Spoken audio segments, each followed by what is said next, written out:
ఇటీవల 9వ తేదీ చివ్వెల మండలం ఎంజీ నగర్ తండా యువకుడు మణిభార్గవ్ హత్య కేసును ఛేదించిన పోలీసులు మీడియా సమావేశంలో వివరాలు వెల్లడించిన రూరల్ సీఐ రాజశేఖర్. అక్రమ సంబంధమే ఈ హత్యకు దారితీసినట్లు పోలీసుల వెల్లడి. అదే తండాకు చెందిన సాయిశ్రీతో భార్గవ్ కొన్నాళ్లుగా అక్రమ సంబంధం పెట్టుకున్న విషయాన్ని గమనించిన భర్త సాయి దుర్గా అక్రమ సంబంధంను జీర్ణించుకోలేక భార్య సాయిశ్రీ సహకారంతో భార్గవ్ను ఊరి అవతలికి పిలిపించి హత్యకు ప్లాన్.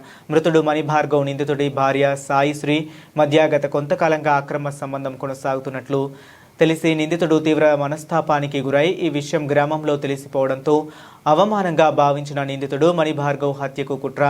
ఫోన్ చేసి చెరువు వద్దకు పిలిపించిన నిందితులు అక్కడికి వచ్చిన తరువాత మణిభార్గవ్పై దాడి, ఛాతీపై బలంగా కొట్టి స్పృహ తప్పించి ఆటో స్టార్ట్ తాడుతో మెడ బిగించి హత్య.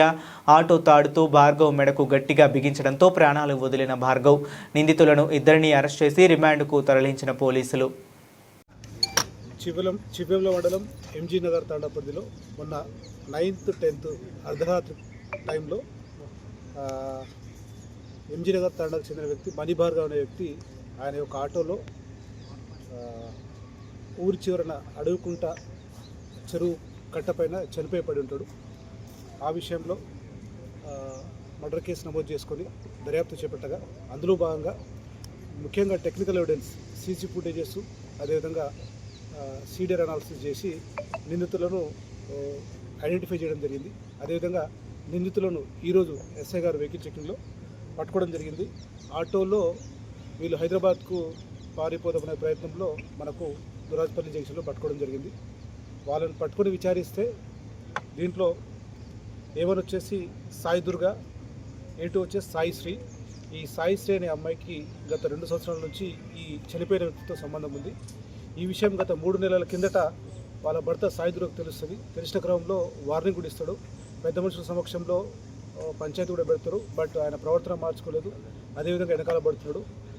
రీసెంట్గా 9th 10th నైట్ ఫోన్ చేసి ఆమెను బయటకు పిలిచి నువ్వు భర్తను పిల్లల్ని వదిలేసి నాతో రావాలని చెప్పి బలవంత పెడితే ఆమె ఆ టార్చర్ భరించలేక ఇంటికి వెళ్ళి భర్తకు విషయం చెప్తే భర్త అండ్ ఈ లేడీ ఇద్దరు కలిసి ఆటోలో పోయి అతనితో గొడవపడి అతన్ని కొట్టి ఆ తర్వాత ఆటో స్టార్ట్ చేసే నల్లటి తాడుతోటి ఉరి వేసి చంపేసి అక్కడి నుంచి మళ్ళీ ఇంటికి వచ్చేసి అక్కడ ఆటోలో వాళ్ళ బాబుని తీసుకొని ఖమ్మం పారిపోవడం జరుగుతుంది.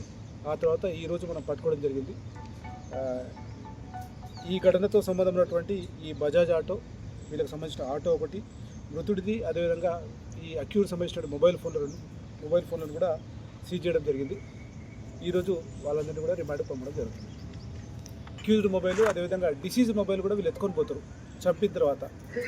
ఆ mobile plus accused mobile 2 seize చేస్తాము. అదేవిధంగా వీళ్ళు పారిపోవడానికి ఉపయోగించినటువంటి ఆటోను కూడా సీజ్ చేయడం జరుగుతుంది. ప్రతిదీ కూడా సీసీ ఫుటేజ్లో క్లియర్ ఉంది. అక్కడ ఊళ్ళో ఉన్న సీసీ ఫుటేజ్లో వీరిద్దరు కలిసిపోయినట్టు, అఫెన్స్ టైమింగ్, ఆ టెక్నికల్ డేటా మ్యాచింగ్ ప్రకారం మళ్ళీ వీళ్ళిద్దరే వచ్చినట్టు, ఆ తర్వాత బాబుని తీసుకుని మళ్ళీ పోయినట్టు కూడా ఆ డేటా కూడా సేకరించాం.